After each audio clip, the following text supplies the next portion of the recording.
Hey folks, how are you again? This is Frank Bellamy, and we're coming to you on one of the snowiest days in Ohio. These are record-breaking snowfalls in Ohio, and we're out here talking about the best real estate buys in America, and that's right here in Youngstown, Ohio. And we're showing you how to buy houses or what to look for in this snowy climate. This is the best time to buy the houses, and you should pay attention now. Hey, what we're going to be doing the next few shows, we're going to be talking about how to attack a house, and I'm going to teach you how to buy a house. But today we're going to talk about how to attack a house that's vacant, how to repair it, and what to look for first. This is one of the main things you want to look for. When power is off in a house for a long period of time, the power's been off in this house for several months now, and that power's been off 6 months. You have to have the whole thing re-inspected. And probably an upgrade. You can see that this has been cut. This has been cut right here, so there's no way you can put this back together without a licensed electrician to do it for you. So this work, putting this back together, is probably anywhere from $500 to $1,200. But you're the boss, you're the buyer, so you call the shots. There's plenty electricians out there that are very competitive. But let's walk back here. Let's go in the back of this house. You can see all the deep snow. Michelle's on the camera for us today, but we're showing you the deep snow, and again, this is the best times to buy real estate. Now, a lot of you folks have emailed me saying that, Frank, we want to see the inside of some of these houses. We're going inside one of these houses today. Now you can see the peeling paint all on the wall. Frank, what about lead base? What about the concern of lead paint? I'm going to show you how to attack that. Okay, come on in.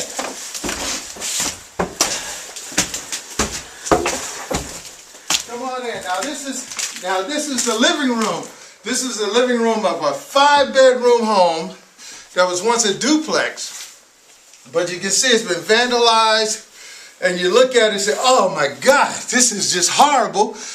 Michelle, get a big shot of the whole place. This is the downstairs. Okay, out front of the house. You can see we got a lot of peeling paint. We got a lot of peeling paint on the walls. Now, one of the big concerns, I'm going to do a show on lead base, how to attack a house when there's lead paint concern. Now, lead paint is in all the houses in America that were built before 1978. So lead paint isn't a problem, but as lead paint starts to deteriorate and break down, like you see here, that's when the problem comes. And dust. The lead dust is the problem. Not kids actually taking lead paint chips and eating them. That's not the concern. It's the dust. It's the dust that's released when you're doing homes. Now, what you need to do when you do homes, you repair homes, you need to make a point of using a respirator. Not a dust mask. This is an actual respirator that goes on your face. And the reason I'm telling you this is that I am a licensed lead paint abatement contractor in the state of Ohio. So I'm not just talking off the top of my head. I'm telling you actually. But this is the actual respirator. And the respirator goes on your face, outside of the plastic, of course. But it's so cold. It's cold in here, so we're trying to get it out of the bag for you. 1 second. Okay. Now this is what the actual respirator looks like. You can see this respirator will not only protect you from just dust, but any kind of other harmful particulates that might come through. And it fits over your face like this. Okay, it attaches behind your head, but that's what you need. A respirator. When you're doing lead-based paint removal or scraping in any of these old houses, use a respirator that's rated for particulates. And the other thing you want to use is the actual some goggles. You need goggles to protect your eyes. So you want to protect your eyes and protect your lungs. Don't take any chances, because when you're scraping paint, you're releasing a lot of dust in the air, okay? Now, how do you attack a house? Where do you start? That's one of the biggest concerns. Always attack a house from the top to the bottom, okay? From the ceiling to the floor, out the door. That's the game plan. Attack it from the ceiling, do the ceiling, bring everything down to the floor, and bring it out. Let's look at this kitchen, Michelle.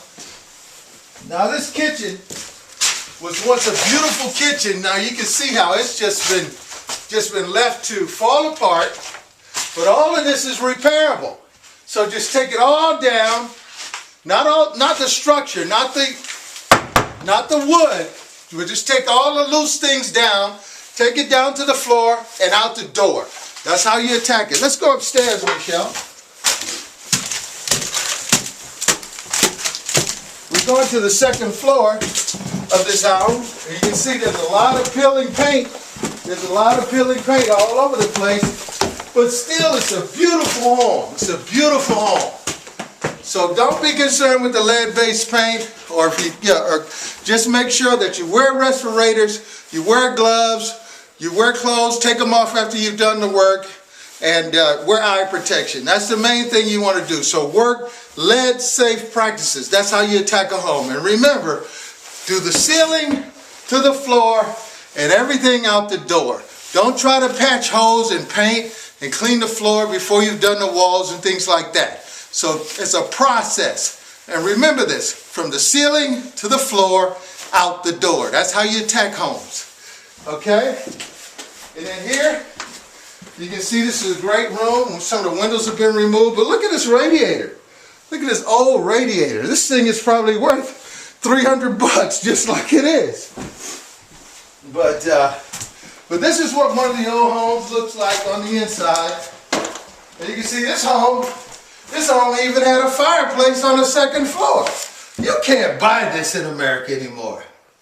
So just remember, when you're attacking a home, the biggest expenses on a vacant home like this, the biggest expenses is getting the electric on, getting the water on. Don't try to do that all in one day. Just remember, regardless of what you paid for a home, if you paid $1,000, and that's what I recommend for this home, you pay $1,000 for this home, when you're able to turn the lights on, flush the toilet, the home is worth instantly $25,000. Now that's a heck of a profit. Now that's what in the hood they call that a come up. Now that's a real come up. This is Frank Bellamy, Michelle filming this for us. Hey, keep it locked for a lot of other videos that we're going to have. We got a lot more information. We're going to tell you exactly how to do the paperwork to buy houses, or how I do the paperwork. I'm not an attorney. You can do what I do, and then you can do it for yourself. Hey, keep in touch. We love you. Thanks for paying attention.